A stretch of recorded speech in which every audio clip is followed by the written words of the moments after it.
أعوذ بالله من الشيطان الرجيم. بسم الله الرحمن الرحيم. الحمد لله رب العالمين الرحمن الرحيم مالك يوم الدين إياك نعبد وإياك نستعين اهدنا الصراط المستقيم صراط الذين أنعمت عليهم غير المغضوب عليهم ولا الضالين.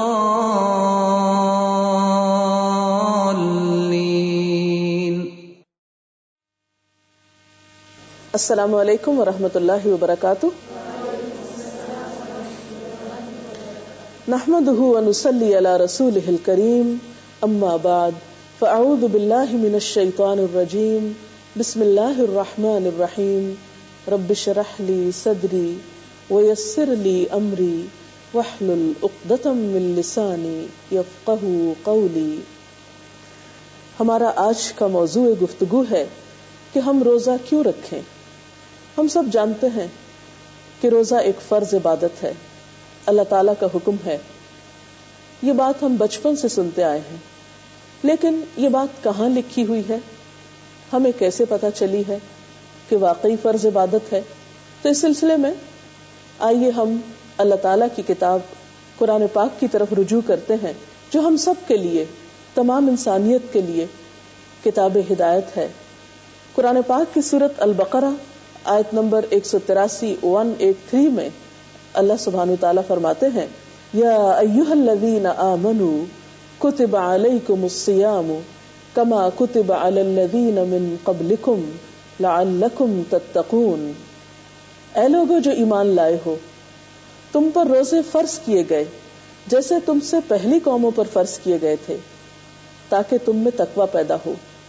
تو گویا ہم سب کو روزہ اس لیے رکھنا ہے کہ یہ اللہ سبحانہ تعالیٰ کا حکم ہے، یہ ایک فرض عبادت ہے.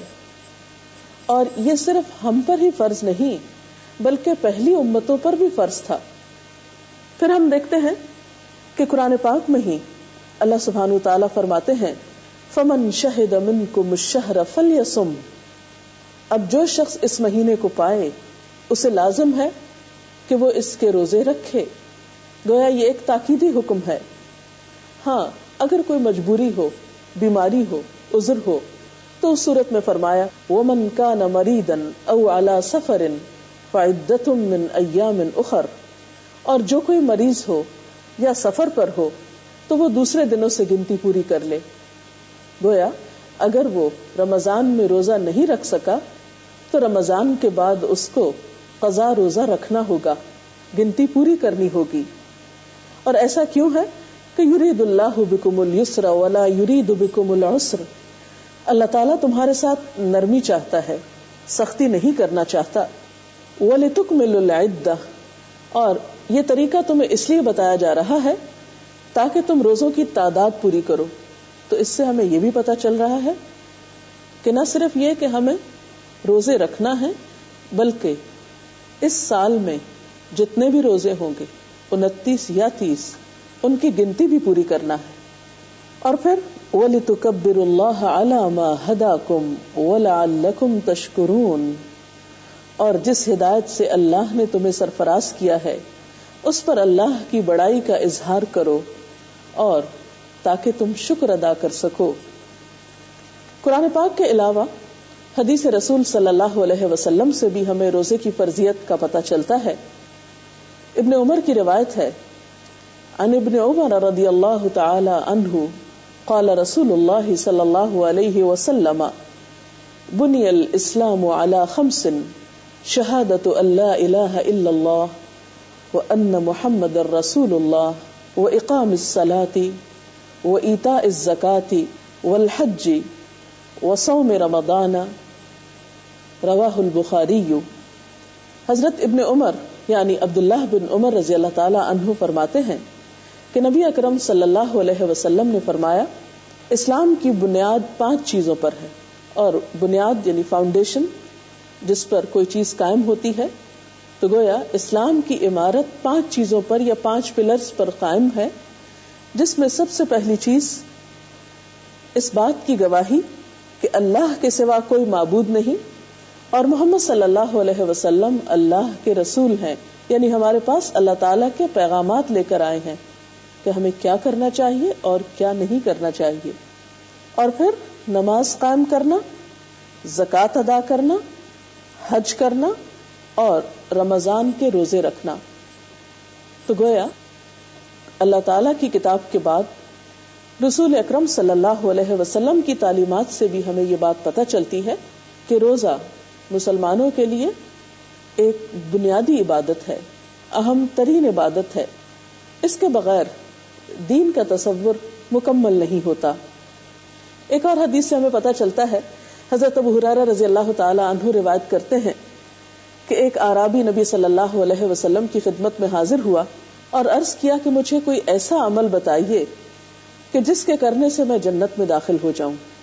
اعرابی کہتے ہیں دیہات میں رہنے والے شخص کو، یعنی بہت پڑھا لکھا نہیں تھا، ایک عام سمجھ رکھنے والا انسان تھا، تو آ کر ایک بہت اچھا سوال کرتا ہے. ضروری نہیں کہ انسان کے پاس تعلیم زیادہ ہو تبھی اس کا ذہن زیادہ کام کرتا ہو. بعض اوقات ایسے لوگ بھی آپ صلی اللہ علیہ وسلم کے پاس آتے اور بہترین سوال کرتے جس سے صحابہ کرام کو بہت کچھ سیکھنے کا موقع ملتا. تو وہ بہت زبردست سوال کرتا ہے کہ مجھے ایسا کام کرنا ہے، مجھے ایسے کام کے بارے میں معلوم کرنا ہے کہ جس کو کر کے میں جنت میں جا سکوں.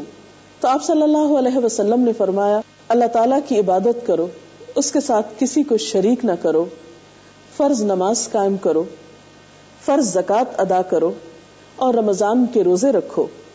اس نے کہا، فوالذی نفسی بیدہ، اللہ کی قسم جس کے ہاتھ میں میری جان ہے، لا ازید علی ھذا، میں اس سے زیادہ کچھ نہ کروں گا. تو جب وہ آدمی واپس ہوا تو آپ صلی اللہ علیہ وسلم نے فرمایا، جسے جنتی آدمی دیکھنا پسند ہو وہ اسے دیکھ لے. اس حدیث کو بھی بخاری نے روایت کیا ہے.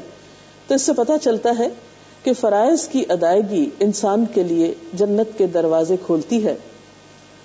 اور پھر ایک عام انسان جس کو بہت تعلیم حاصل کرنے کا موقع نہیں ملا، جو بہت باریکیوں کو نہیں سمجھتا، دین کے اگر فرائض کو اچھی طرح ادا کرتا ہے اخلاص کے ساتھ اللہ تعالیٰ کی رضا کے لیے، تو ایسا شخص بھی کامیابی سے ہمکنار ہوگا. لیکن اس کے ساتھ ساتھ ہمیں یہ بھی یاد رکھنا چاہیے کہ فرض کا چھوڑ دینا کوئی معمولی بات نہیں. جہاں ایک طرف فرض کی ادائیگی بہت اجر و ثواب کا باعث ہے، وہاں فرض کا چھوڑنا بہت نقصان کا سبب بھی ہے.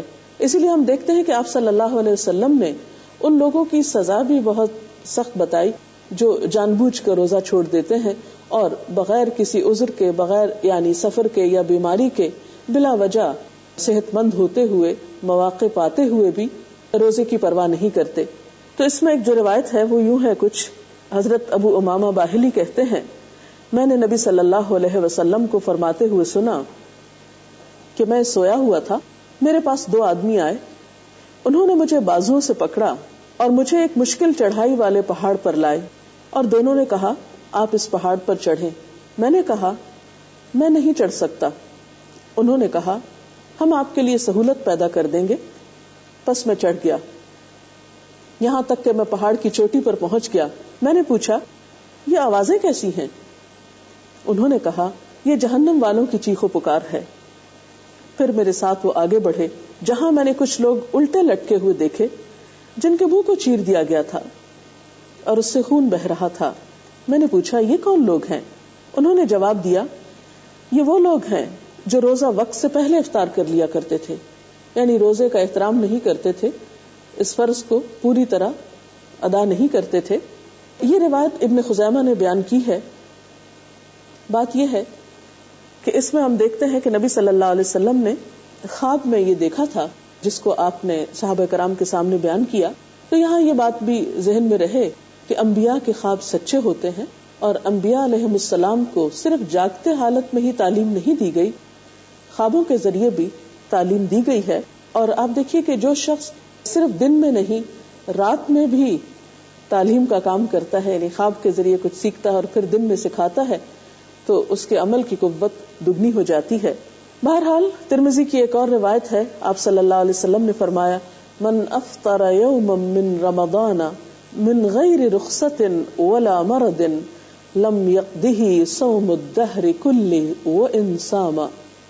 جو شخص رمضان کا ایک روزہ بغیر عذر یا بیماری کے چھوڑ دے، اگر وہ ساری زندگی بھی روزے رکھے تو اس رمضان کے ایک روزے کے برابر اجر نہ پا سکے گا یا اس کا بدلہ نہ دے سکے گا.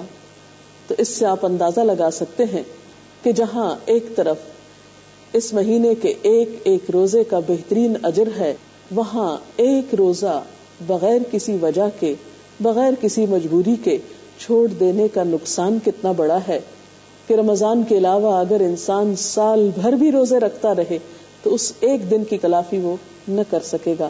تو اللہ تعالیٰ سے دعا ہے کہ ہمیں اس فرض کو بہترین طریقے سے ادا کرنے کی توفیق عطا فرمائے. اب اگر آپ کے ذہن میں کوئی سوال ہے تو آپ کر سکتے ہیں. رمضان کے روزے ہم پر فرض کیے گئے اور ان کی گنتی پوری کرنے کا ہم کو کہا گیا ہے، لیکن اگر کوئی لا علمی میں روزے نہ رکھ چکا ہو تو اسے کیا کرنا چاہیے؟ ان کا سوال یہ ہے کہ اگر لا علمی میں کوئی شخص ایسا کر چکا ہو تو اب وہ کیا کرے. بات یہ ہے کہ کوئی بھی کام یا کوئی بھی غلطی جو انسان سے لا علمی میں ہو جاتی ہے تو اس پر ندامت، توبہ اور اللہ تعالیٰ کی طرف رجوع اس کی کافی حد تک تلافی کر دیتا ہے. لیکن شرط یہ ہے کہ آئندہ کے لیے وہ شخص ایسا نہ کرے. میرا آپ سے سوال ہے کہ جیسے آپ نے کہا کہ رمضان کی گنتی پوری کرنی ہوگی روزوں کی، تو اس میں یہ کہ اگر کوئی روزہ نہ رکھ سکے تو اس کو رمضان کے بعد جو روزہ رکھنا ہوگا اس میں صرف روزہ ہی رکھنا ہوگا یا کفارہ بھی دینا ہوگا؟ جی، ان کا سوال یہ ہے کہ اگر کوئی شخص رمضان میں روزے نہیں رکھ سکا اور رمضان کے بعد وہ اس کی گنتی پوری کرنا چاہتا ہے تو کیا صرف روزہ رکھنا ہی کافی ہوگا یا پھر اس کا کفارہ بھی دینا ہوگا؟ تو اس کے لیے بات یہ ہے کہ روزے کا بدلہ روزہ ہی ہے. اگر کوئی شخص معذور ہے، اتنا بیمار اور مجبور ہے، ایسے مرض میں مبتلا ہے کہ جس میں وہ دوبارہ بھی روزہ رکھنے کے قابل نہیں، تو وہ شخص کفارہ دے سکتا ہے. لیکن وہ شخص جو رمضان کے بعد اپنے عذر سے نکل آئے، مثلا بیمار تھا اور وہ صحت مند ہو جائے اور اب روزہ رکھنے کے قابل ہو، تو اس کے لیے کفارہ نہیں، روزہ ہی ہے، یعنی قضا روزہ رکھنا ہوگا اس کو. کوئی اور سوال؟ روزہ کس عمر میں فرض ہوتا ہے؟ روزہ فرض ہونے کی کوئی عمر نہیں بتائی گئی کہ 10 سال میں یا 11 سال میں. اس کے لیے بلوغت شرط ہے، یعنی ایک بچہ جب بلوغت کی عمر کو پہنچ جائے، لڑکی یا لڑکا، اور اس کی اپنی علامات ہیں جو بتائی گئی ہیں، تو اس وقت سے روزہ فرض ہو جاتا ہے. پھر بغیر عذر کے روزہ چھوڑنا ایک بہت بڑا گناہ شمار ہوتا ہے. السلام علیکم ورحمۃ اللہ وبرکاتہ.